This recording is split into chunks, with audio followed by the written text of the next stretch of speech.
एक मोबाइल से लेके लैपटॉप तक, एक पंखे से लेके एसी तक, आप भी अपने घर का सारा सामान किस्तों पर ले सकते हो, वो भी एक नो कॉस्ट ईएमआई बनवा के।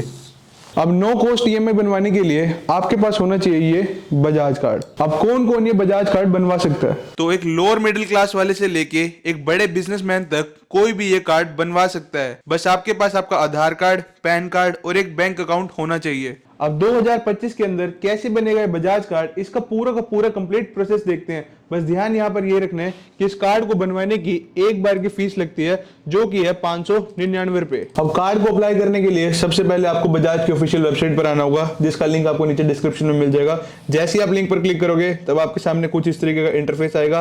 अब जैसा कि आप यहाँ पर देख भी सकते हो, यहाँ पर बड़ा बड़ा लिखा हुआ है कि आप इस कार्ड पर मैक्सिमम 3 लाख रुपए तक की लिमिट अवेल कर सकते हो। तो देखो, कार्ड अप्लाई करने के लिए करना कुछ नहीं है, नीचे यहाँ पर सबसे पहले आपको अपना फोन नंबर एंटर करना है। जैसे ही आप अपना फोन नंबर एंटर करोगे उसके बाद यहाँ पर आपको गेट इट नाउ के ऑप्शन पर क्लिक करना है। अब गेट इट नाउ के ऑप्शन पर क्लिक करने के बाद अब आपके फोन पर एक ओटीपी आएगा, तो सिंपली यहाँ पर आपको वो ओटीपी यहाँ पर आपको एंटर करना है। ओटीपी एंटर करने के बाद सिंपली आपको सबमिट के ऑप्शन पर क्लिक करना है। अब सबमिट के ऑप्शन पर क्लिक करने के बाद अब यहाँ पर आपसे बोला गया आपका फुल नेम, तो यहाँ पर आपको अपना फुल नेम एंटर करना है। पर ध्यान यहाँ पर ये रखना कि आपको वही नाम एंटर करना है जो नाम आपके पैन कार्ड पर है। तो यहाँ पर अपना फुल नेम एंटर कर देना जो भी आपका पैन कार्ड पर है। उस नेम को एंटर करने के बाद सिंपली यहाँ पर आपको प्रोसीड के ऑप्शन पर क्लिक करना है। अब जैसे ही आप प्रोसीड के ऑप्शन पर क्लिक करोगे तो यहाँ पर आपकी जो पैन कार्ड की डिटेल्स होती है वो ऑटोमेटिकली फैच हो जाएंगी। तो यहाँ पर आपका फुल नेम, पैन नंबर, सारी की सारी चीजें ऑटोमेटिकली आ जाएंगी। जो भी चीज नहीं आएगी वो आप अपने अकॉर्डिंगली खुद से भर देना। उसके बाद नीचे यहाँ पर पूछा गया है कि आपका एम्प्लॉयमेंट टाइप, कि आप सैलरीड हो गए, सेल्फ एम्प्लॉयड।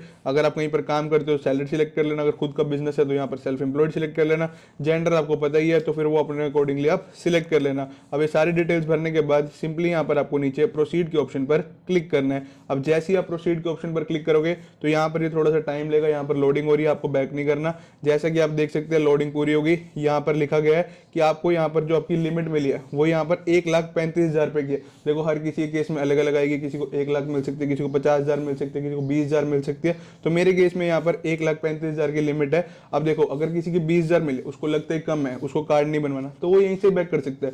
कोई सेटिस्फाइड है कि भाई हाँ भाई ठीक लिमिट मिल गई, जैसे मेरे केस में 1,35,000 की लिमिट मिल गई तो मैं कार्ड बनवा सकता हूँ। देखो, अभी इन्होंने लिमिट बताई है, अभी यहाँ पर आपका कार्ड बना नहीं है। जैसा कि आप कार्ड के ऊपर भी देख सकते हो, यहाँ पर कोई भी यहाँ पर कार्ड नंबर नहीं आया, सीवीवी कुछ भी नहीं आया। बस इन्होंने अभी ये बताया कि इस कार्ड पर आपको इतनी लिमिट मिल रही है। अब जो लोग सेटिस्फाइड हैं, उनको लिमिट सही मिल रही है, तो वो यहाँ पर प्रोसीड फॉर वेरिफिकेशन पर क्लिक कर सकते हैं। जैसे ही हम प्रोसीड फॉर वेरिफिकेशन पर क्लिक करेंगे तो यहाँ पर लिखा हुआ है कि अब आपका केवाईसी का प्रोसेस स्टार्ट होगा। तो यहाँ पर आपकी ऑटोमेटिकली डिटेल्स आ जाएंगी। अगर आपको लगता है कि ये सारी डिटेल्स ठीक है तो इसे यही रहने देना। अगर आपको लगता है कि आपको एड्रेस चेंज करना है तो नीचे यहाँ पर अपडेट एड्रेस का ऑप्शन है, तो अपने अकॉर्डिंगली देख लेना। अगर आपको लगता है कि सारी डिटेल्स ठीक है तो सिंपली यहाँ पर आप कंफर्म के ऑप्शन पर क्लिक कर देना। अब जैसे ही आप कंफर्म के ऑप्शन पर क्लिक करोगे तो देखो, यहाँ पर आपके सामने कुछ इस तरीके का इंटरफेस आएगा। यहाँ पर लिखा हुआ है टोटल लोन लिमिट इतनी। देखो, मैंने आपको बताया था कि हर किसी केस में अलग अलग आएगी, तो मेरी यहाँ पर 1,35,000 आई है। उसके नीचे देखोगे ना तो यहाँ पर लिखा हुआ है फर्स्ट ट्रांजेक्शन लोन लिमिट, तो यहाँ पर मेरे केस में 50,000, हर किसी केस में अलग हो सकती है। अब ये क्या चीज है, देखो लोन लिमिट तो मेरे को मिली है 1,35,000 की, लेकिन जब मैं पहली अपनी बनवाऊंगा ना, मतलब मैं कोई भी प्रोडक्ट पहला लूंगा तो मैं 50,000 का ही मैक्सिमम वो प्रोडक्ट ले सकता हूँ। उसकी ईएमआई कुछ भी बन सकती है, पर जो उसकी टोटल कॉस्ट है वो हमारे 50,000 ही होनी चाहिए, इससे ज्यादा नहीं होनी चाहिए। तो फर्स्ट ट्रांजेक्शन लोन लिमिट का मतलब ये हुआ। उसके बाद नीचे लिखा हुआ है वन टाइम ज्वाइनिंग फीस। जैसा कि मैंने आपको वीडियो के स्टार्टिंग में बताया था कि यहाँ पर इस कार्ड को बनवाने की एक बार की फीस लगती है, जो कि है 599 रुपए। तो सिंपली अगर आपको ये कार्ड बनवाना है तो सिंपली यहाँ पर प्रोसीड फॉर पेमेंट के ऑप्शन पर क्लिक कर देना। जैसे ही आप प्रोसीड फॉर पेमेंट के ऑप्शन पर क्लिक करोगे, अब ये पूछेगा कि आप पेमेंट कैसे करना चाहते हो, तो आप अपने अकॉर्डिंगली देख सकते हो। अगर आप यूपीआई से करना चाहते हो यूपीआई से कर लेना, net banking, debit card, credit card, आप अपने अकॉर्डिंगली देख लेना। हम यहाँ पर यूपीआई से कर रहे हैं, यूपीआई में भी जाके हम यहाँ पर गूगल पे से कर देते हैं। अब यहाँ पर मैं फटाफट जल्दी से पेमेंट कर देता हूँ। जैसा कि आप देख भी सकते हैं हमारी पेमेंट यहाँ पर सक्सेस हो गई है। अब पेमेंट सक्सेस होते ही अब यहाँ पर आप एक चीज नोट करना, यहाँ पर अब आपका कार्ड नंबर आ गया है, मतलब कि आपका कार्ड बन गया। अभी कार्ड बने, एक्टिवेट नहीं हुआ। पहले केस में क्या था, लिमिट आई है, उसके बाद हमने कार्ड बनवा लिया, अब हमें कार्ड को एक्टिवेट करना होगा। तो यहाँ पर एक बार पहले मैं आपको कार्ड दिखा देता हूँ, कार्ड नंबर कहाँ से पता चलेगा। तो यहाँ पर आपके पास व्यू का ऑप्शन है, जैसे आप व्यू के ऑप्शन पर क्लिक करोगे तब आपके फोन पर एक ओटीपी आएगा, सिंपली उसको सबमिट कर देना। तो यहाँ पर आपका पूरा का पूरा कार्ड नंबर आ जाएगा। अब हमें इस कार्ड को एक्टिवेट करना है, तो सिंपली हम यहाँ पर एक्टिवेट नाउ के ऑप्शन पर क्लिक कर देंगे। अब एक्टिवेट नाउ के ऑप्शन पर क्लिक करने के बाद यहाँ पर आपको पूछ रहा है कि आप अपने बैंक अकाउंट की डिटेल्स डालो। बेसिकली क्या होता है ना, एक्टिवेट करने के केस में हमें ना अपना बैंक अकाउंट लिंक करना होता है, इसे हम ई मैंडेट बोलते हैं। देखो कल को कोई भी आप प्रोडक्ट लोगे, आप ये तो नहीं क्या होगा ना कि मैं बजाज के केयर में जाके पे कर रहा हूँ, आज का टाइम डिजिटल है तो सीधा सीधा आपके खाते से कट जाते हैं। तो ये यहाँ पर बोल रहे हैं कि आपको अपना एक बैंक अकाउंट अटैच करना पड़ेगा। बेसिकली यहाँ पर आपको कुछ नहीं करना, यहाँ पर सबसे पहले बोला गया अकाउंट होल्डर नेम, तो उसे एंटर कर देना। उसके बाद IFSC कोड, फिर अपना अकाउंट नंबर, जिस भी बैंक में आपका अकाउंट है तो वो यहाँ पर उसका अकाउंट नंबर डाल देना, IFSC कोड डाल देना। उसके बाद पूछा गया अकाउंट टाइम सेविंग्स या करंट, अगर आपका सेविंग्स अकाउंट है सेविंग सिलेक्ट कर देना, अगर बिजनेस अकाउंट है तो करंट सिलेक्ट कर देना। वैसे ऑलमोस्ट सबका सेविंग्स ही होता है तो सेविंग सिलेक्ट कर लेना। उसके बाद यहाँ पर आपको सिंपली यहाँ पर प्रोसीड के ऑप्शन पर क्लिक करना है। अब जैसे ही प्रोसीड के ऑप्शन पर क्लिक करोगे तो देखो मेरा बैंक जैसे यहाँ पर ICICI है तो मेरा यहाँ पर ICICI का इंटरफेस आ रहा है। अगर किसी का SBI होगा तो SBI का इंटरफेस आएगा, तो वो आप अपने अकॉर्डिंगली देख लेना। अब यहाँ पर आपको कुछ भी नहीं छेड़ना, ना घबराने की ये अमाउंट लिखी हुई है कुछ भी नहीं है।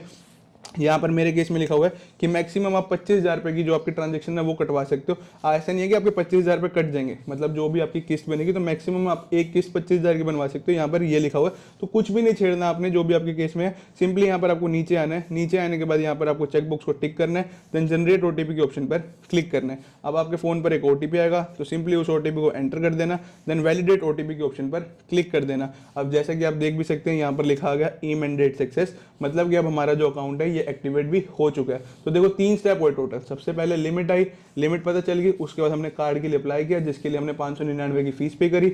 उसके बाद तीसरा स्टेप था एक्टिवेट करने का, जो कि इमेंडेड मतलब अपना बैंक अकाउंट अटैच करना, तो हमने यहाँ पर वो भी कर दिया। तो हमारा यहाँ पर बजाज कार्ड बन चुका है। अब बजाज कार्ड को यूज करने के लिए हमें यहाँ पर बजाज फिनसर्व की एप्लीकेशन को इंस्टॉल करना होगा। वहां पर आपको सारी डिटेल्स आ जाएंगी। देखो अब आपके फोन पे मैसेज तो आ गया कि सारा का सारा कि ये बजाज कार्ड बन चुका है, आपने अपना बजाज का EMI नंबर भी देख लिया। तो अब आप यहाँ पर सारी की सारी चीजें कर सकते हो। आप किसी भी दुकान पर जाकर कोई भी प्रोडक्ट ले सकते हो, उसकी EMI बनवा सकते हो, ऑनलाइन भी ले सकते हो। बट ऑनलाइन के केस में यहाँ पर एक चीज ध्यान रखना कि इसका ना CVV नहीं होता। जैसे हम क्रेडिट कार्ड डेबिट कार्ड डालते हैं ना, CVV का ऑप्शन आता है।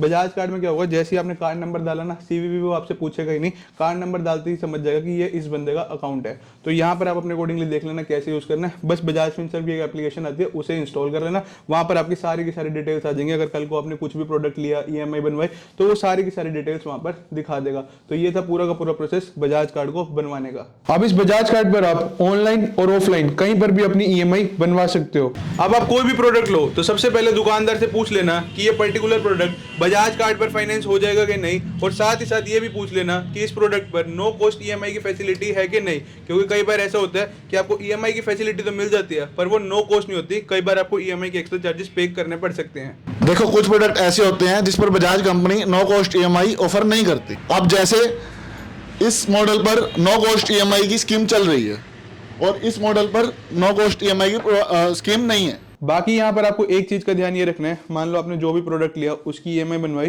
तो EMI हमेशा टाइम से पे करना। अगर आप EMI टाइम से पे नहीं करोगे तो यहाँ पर आपके हैवी चार्जेस इंपोज होंगे, अलग अलग पेनल्टीज लगेंगी। आपको पता ही है क्रेडिट कार्ड के केस में कैसा होता है। सिमिलर कॉन्सेप्ट यहाँ पर बजाज के केस में भी वैसा ही है। देखो अगर आप एक EMI मिस कर देते हो, 2 मिस कर देते हो, 3 मिस कर देते हो, फिर बजाज वाले रिकवरी करने भी घर आते हैं। तो रिकवरी आपको पता ही आज के डेट में कैसी होती है। तो यहाँ पर आप मतलब सारी चीजें अपने अकॉर्डिंगली देख लेना। कहने का मतलब कुल मिला के ये है, अगर आप EMI टाइम से भरते हो तो बजाज कार्ड आपके लिए बेस्ट है। आप मतलब धीरे धीरे किस्तों पे अपना सारा घर का सामान बना सकते हो, बट EMI टाइम से पे करना। अगर आप EMI थोड़ी लेट पे करोगे तो यहाँ पर आपके फिर हैवी चार्जेस लगेंगे, फिर आपको ये कार्ड थोड़ा अच्छा नहीं लगेगा। बाकी कुल मिला के मेरा ओपिनियन तो यही है कि ये कार्ड बेस्ट है अगर आप EMI टाइम से पे करते हो तो। So this is the end of the video. अगर आपको ये वीडियो जरा से भी इन्फॉर्मेटिव लगी तो चैनल को सब्सक्राइब और वीडियो को लाइक जरूर करना। बाकी मिलते हैं हम नेक्स्ट वीडियो में। Till then have a right path means focus path.